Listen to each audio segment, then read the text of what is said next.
Morning friends. నీకు నిజమైన తోడు ఎవరు? నీకు నిజమైన తోడు తోడంటే భర్త, భార్య, తల్లి, తండ్రి, అన్న, చెల్ల, ఇంకా ఎవరు నీకు తోడు? నీ చుట్టాలు కానీ, నీ స్నేహితులు కానీ, నీ బంధువులు కానీ ఎవ్వరు నీ నిజమైన తోడు కాదు. మరి నీ నిజమైన తోడు ఎవరు? నీ శరీరమే. భగవంతుడిచ్చిన ఈ చక్కటి శరీరమే నీకు చివరి వరకు, నీకు ఊపిరి ఉన్నంత వరకు కూడా తోడుగా ఉంటుంది. అలాంటి శరీరానికి మీరు ఏం చేస్తున్నారు? చాలామంది అదృష్టం అంటే ఆస్తులు ఉంటావో, ఐశ్వర్యం ఉంటావో అనుకుంటారు. కానీ ఆరోగ్యంతో కూడిన శరీరం ఉండడమే మన అదృష్టం. ఎందుకంటే ఎంతోమంది ప్రపంచంలో ఎంతోమంది పుడుతున్నారు.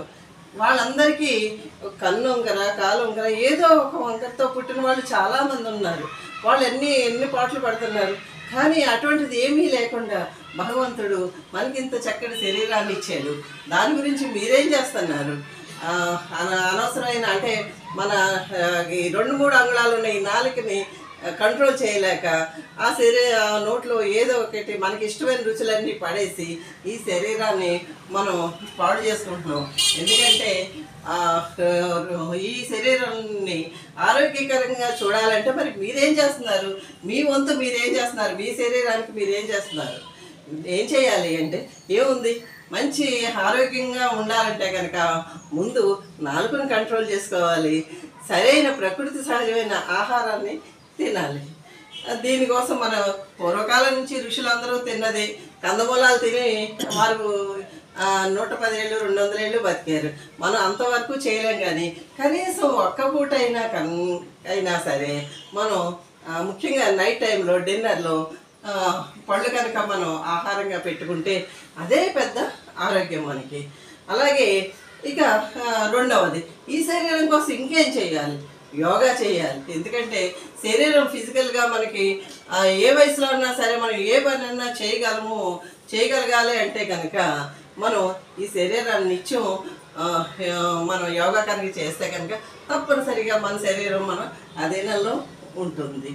దీనికోసం మనం 24 గంటలు భగవంతుడు మనకి ఇచ్చాడు. 1 గంట మన శరీరం కోసం మనం కష్టపడలేము. అలాగే ప్రకృతి సహజమైన ఆహారం తీసుకుంటూ యోగా చేస్తూ ఉంటే కనుక మీ శరీరం మీ అధీనంలో ఉంటాయి. ఏ వయసు వచ్చినా సరే మన శరీరం మన అధీనంలో ఉండాలి. అన్ని అవయవాలు సక్రమంగా పనిచేసేలా చూస్తాం. మరి మనసు కోసం ఏం చేస్తున్నాం? మనసు ఎందుకంటే మనం మన గురించి మాట్లాడుకోవటం ఒక రకం.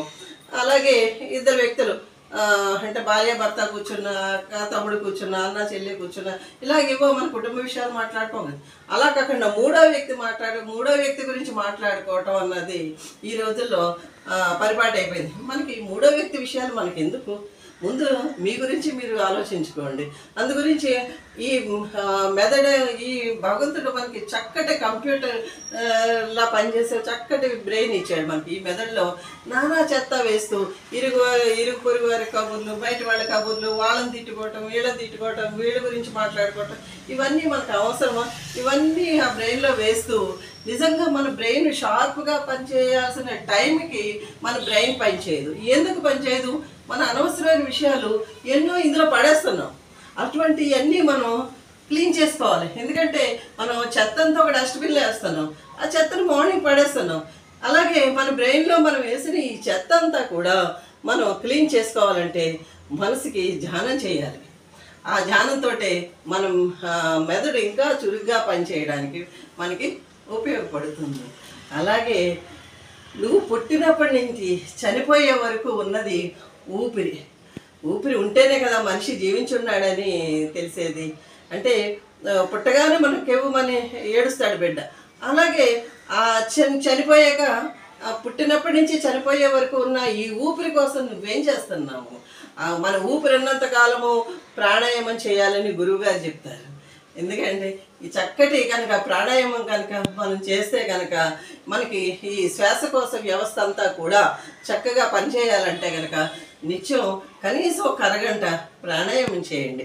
యోగా చేస్తూ, చక్కటి ఆహారం తింటూ, ధ్యానం చేస్తూ అలాగే నిత్యం ప్రాణాయామం చేస్తూ ఉంటే కనుక నీ భగవంతుడు ఇచ్చిన శరీరాన్ని నువ్వు చక్కగా కాపాడుకున్నట్టే. ఈ రోజుల్లో కాపాడుకోవాల్సిన ఆస్తులు అంతస్తులు కాదు. ఎందుకంటే వాటి గురించి మనం తాపత్రయం పడక్కర్లేదు. ఎందుకంటే నువ్వు వచ్చేటప్పుడు ఎలా వచ్చావో నీకు తెలుసు, వెళ్ళేటప్పుడు ఎలాగ వెళ్తావో కూడా నీకు తెలుసు. అటువంటి జీవితం కోసం ఆస్తులు సంపాదించాలి, ఐశ్వర్యాలు సంపాదించాలి. ఈ తాపత్రయంలో పడి భగవంతుడు నిజంగా మనకి ఇచ్చిన ఈ ఆస్తిని మనం అశ్రద్ధ చేస్తున్నాం. అందు గురించి మనం నిత్యం 24 గంటల్లో కనీసం 1 గంట అయినా సరే నీ శరీరం కోసం కనుక నువ్వు కష్టపడితే కనుక నిత్యం కూడా నీ అవయవాలన్నీ సక్రమంగా పనిచేస్తూ వెళ్ళేటప్పుడు మనం వెళ్ళే వరకు కూడా మరణించే వరకు కూడా చక్కగా మన పనులు మనం చేసుకుంటూ ఉంటాం. ఎందుకంటే మన పనులు మనం చేసుకునేలా ఉంటేనే కదా నిజమైన ఆరోగ్యం.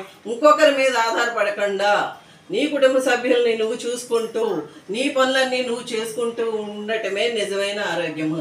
ఇది నా మనసుకు తోచిన మాట. నా మాటలు కనుక మీకు నచ్చితే కనుక నా వీడియోని సబ్స్క్రైబ్ చేయండి, షేర్ చేయండి, లైక్ చేయండి. Thank you.